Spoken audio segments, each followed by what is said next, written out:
주님께서 여러분과 함께 성록 루카가 전한 거룩한 복음입니다.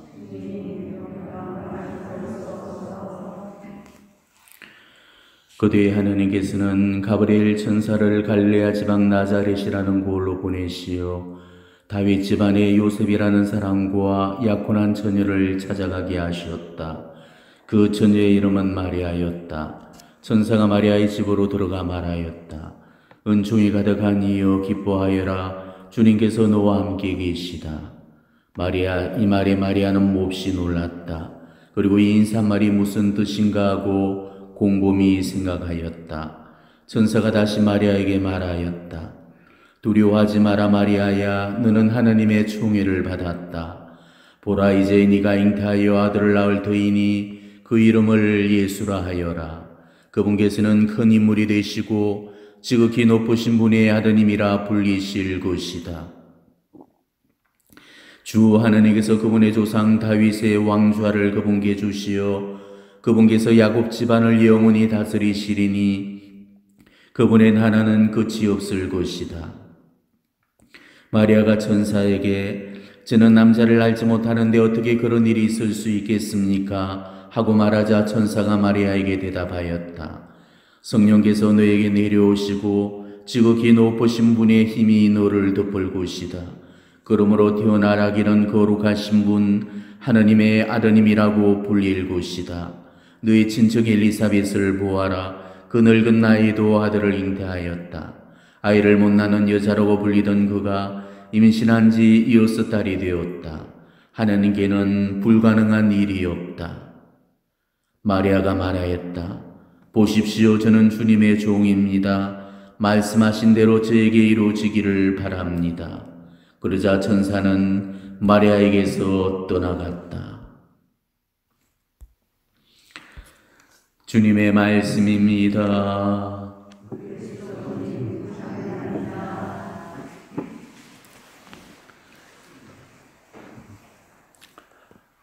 오늘은 주님 탄생 예고 대축일입니다. 예전에는 성모 영보 대첩리라고 불리는 축일이죠. 하나님의 명령을 가브리엘 대천사가 성모님께 알렸다는 그런 날입니다. 수태고지라고 또 부르기도 하죠. 말씀 그대로 주님의 탄생을 예고받은 그런 날입니다. 그러니까 쉽게 얘기해서 주님께서 탄생하리라고 가브리엘 대천사로부터 고지가 된 날, 바로 이 날이 예수님께서 잉태되신 날입니다. 자, 예수님께서 잉태되셨다는 것은 성모님께서 임신하셨다는 뜻이죠. 우리가 이 주기를 3월 25일에 지내오는 이유는 예수님께서 태어나신 날이 12월 25일이고 잉태된 지 9달 만에 출산하신 거니까 역으로 거슬러서 계산을 하면은 3월 25일이 바로 잉태가 되는 날입니다. 아무튼 오늘은 하나님의 무한하신 자비를 우리 인류가 기억해야 될 그런 날입니다. 요한복음 3장 16절의 그 말씀처럼 하나님께서는 세상을 너무나 사랑하신 나머지 유아들을 내어주시어 그를 믿는 사람은 누구나 멸망하지 않고 영원한 생명을 얻게 하셨다. 바로 당신 하나님을 인간의 모습으로 이 세상에 보내신 날, 다른 말로는 인류 구원의 날인 겁니다. 물론 음일에는 성탄이 인류 구원의 날이 되겠지만은 이미 이때부터 인류 구원이 시작이 된 셈이죠. 바로 이 인류 구원이 마리아의 피앗을 통해서 이 세상에 들어올 수 있었던 겁니다.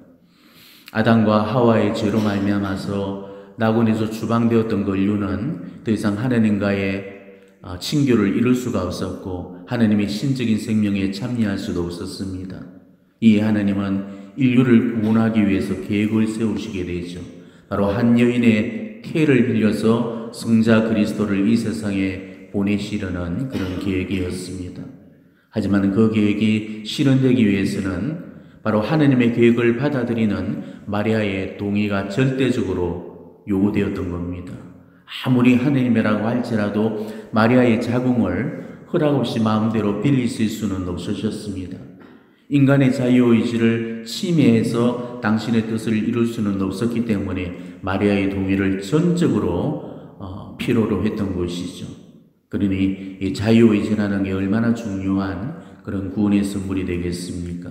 예라고 할 수도 있고 아니오라고도 할 수 있는 의지적 자유가 바로 하느님이 가지고 계신 것이 아니고 우리 인간이 가지고 있다는 사실입니다.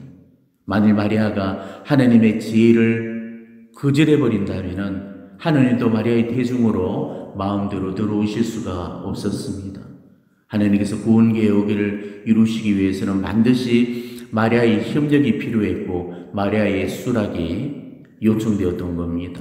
바로 이런 중차대한 사명을 띠고 주님의 호위천사였던 가브리엘 대천사가 이 지상으로 파견이 되어졌던 거죠. 오늘 나자렛이라는 이름 없는 그 시골 동네에 소녀티가 채 가지지 않은 앳된 시골 처녀가 가브리엘 대천사의 방문을 받게 됩니다.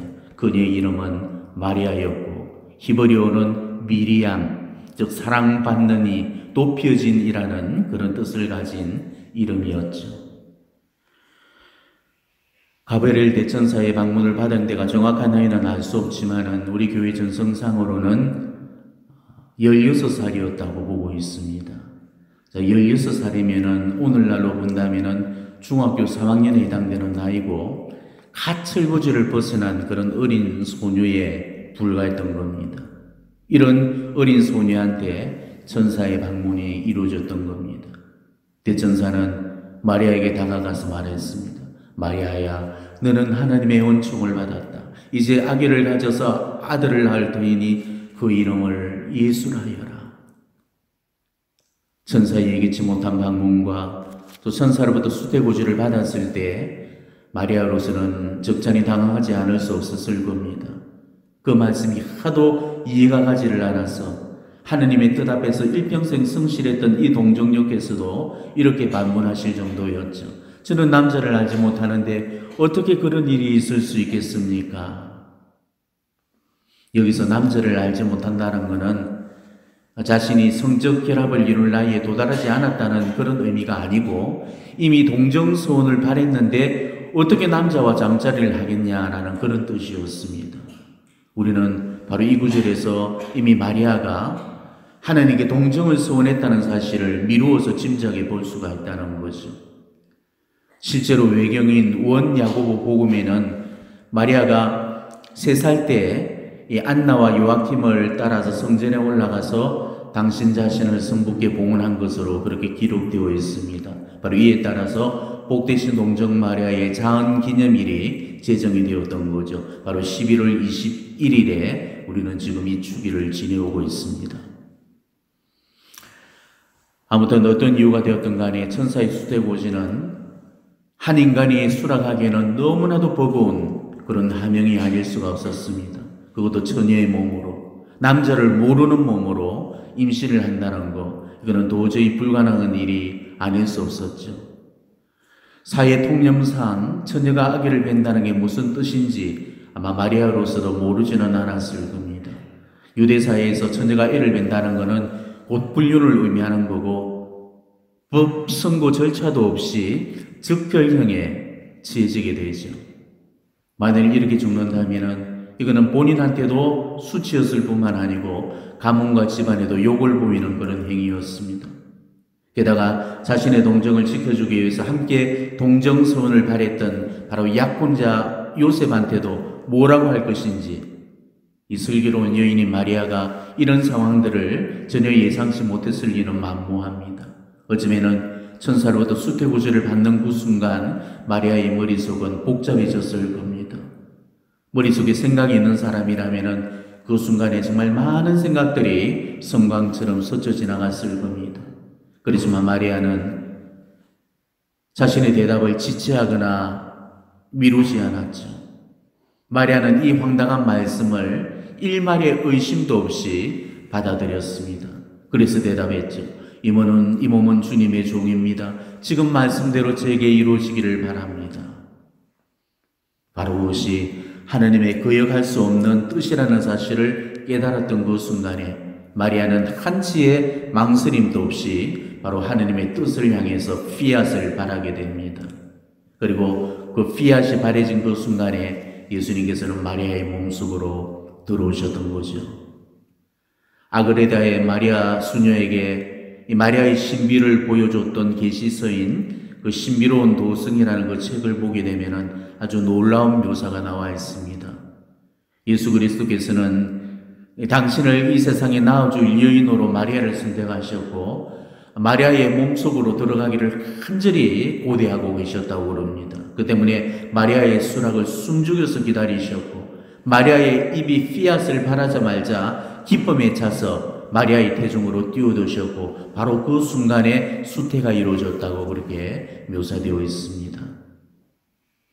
마리아는 바로 피앗이라는 이 한마디 대답을 통해서 하나님을 이 세상 안으로 불러들이셨고 예수님은 마리아의 수락하에서 세상을 처음으로 방문하실 수가 있었죠. 이로써 구원사의 큰 획이 그어질 수 있었던 것입니다.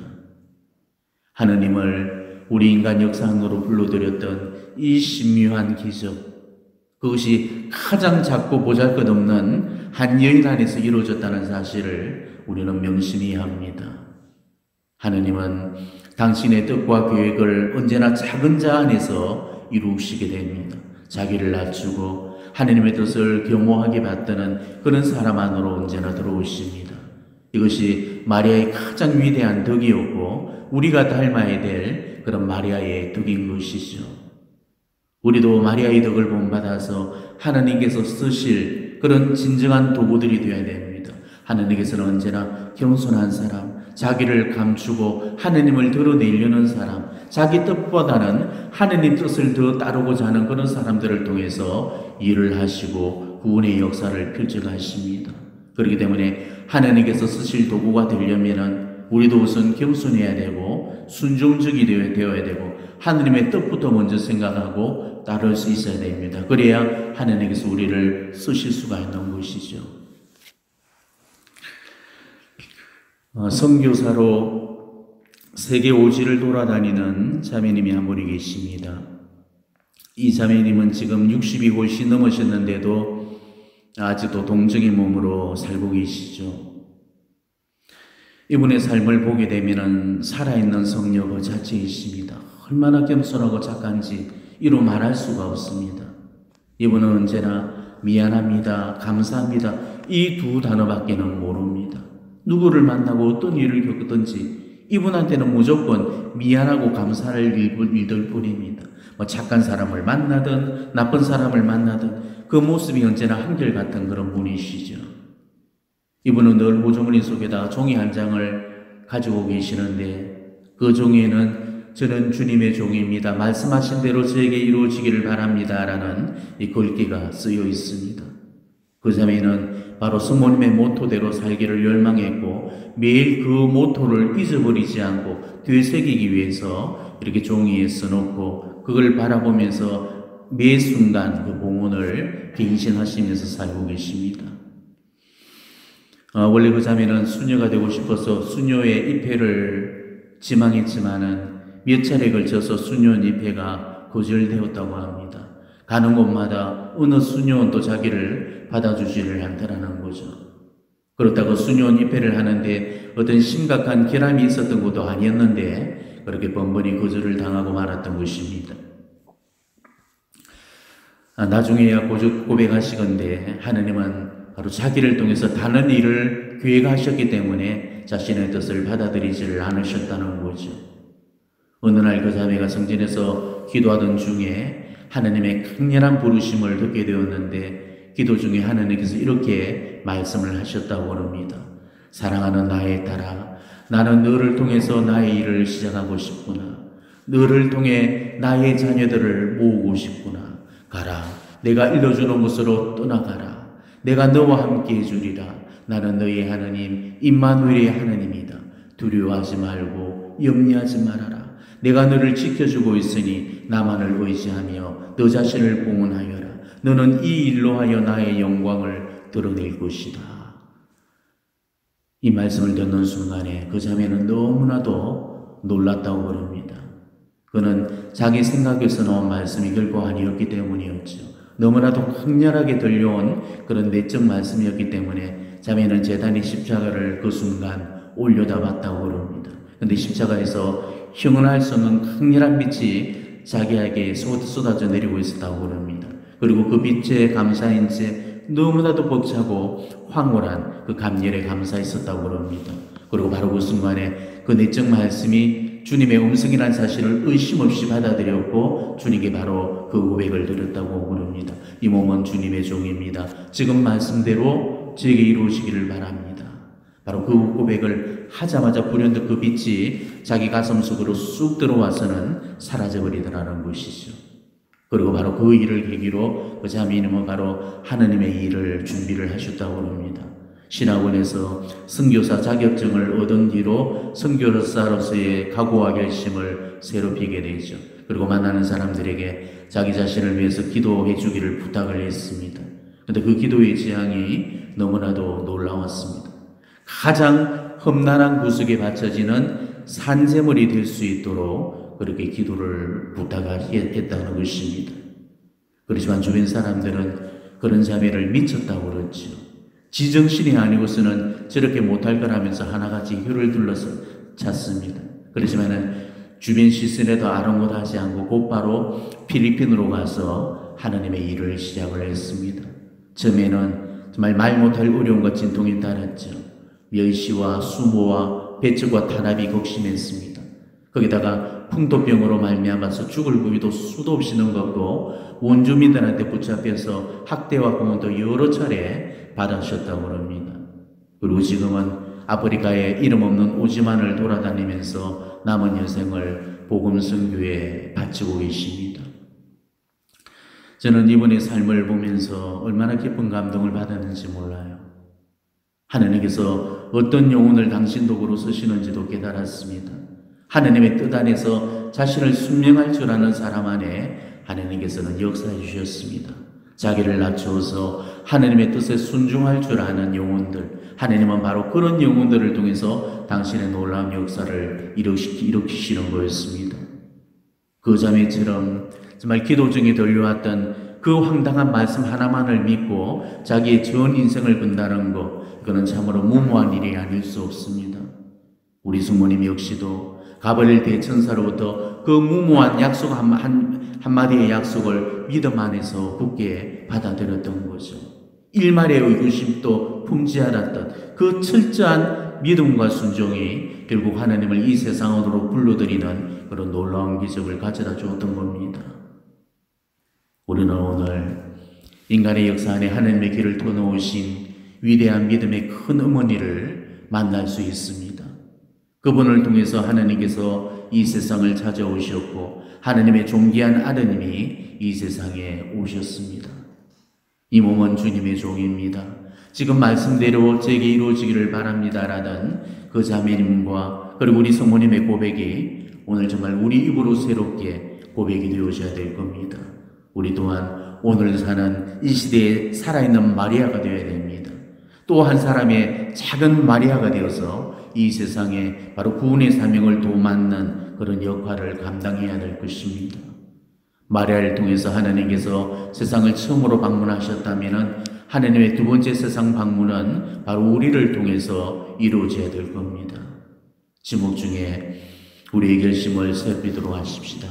우리도 마리아처럼 예라는 이 믿음과 순종을 정말 나날이 봉헌하면서 살아가고 있는지, 그래서 정말 하나님의 일을 위해서 적극적인 희생과 헌신의 자세로 일하고 있는지 잠시 침묵 중에 자신의 삶을 성찰해 보시고 정말 필요한 도움이 있다면 오늘 이 수태고지의 성모님께 그 정보를 청해 보시기를 바랍니다. 아멘.